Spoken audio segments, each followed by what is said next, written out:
তোমাদের বাসা কি এখানেই? হ্যাঁ এখানেই। তোমরা জানো না? আমাদের ওই যে কাকু বললো ম্যানেজার আমার। ও আচ্ছা আচ্ছা। এইভাবে না ঠিক আছে।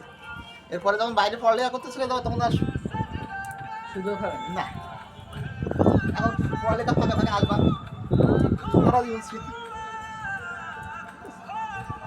তাই বলছি এখন যে ঘুরি নেই, চাকরি টাকরি যখন করবো সেই সময় আর সময় থাকবে না। কোন জায়গায় তোমাদের বাড়ি?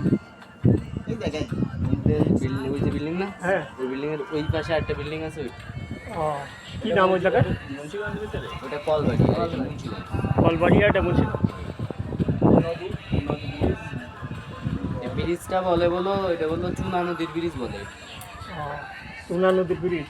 মানে ওই যে ওইটা হলো ওই চুনা ব্রিজ। নদী, ওই ব্রিজের তোলায় মানে এইভাবে তোমাদের এই কি সাতক্ষীরা জেলা? হ্যাঁ এটা সাতক্ষীরা জেলা। কোন উপজেলা?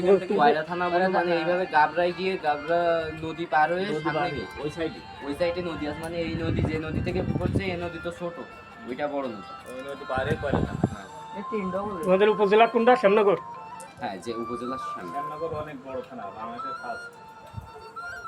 এত কিছু জানেন কি করে আপনি? তাকে সারাদিন পত্রিকা পড়ে না? কি মনে করছে?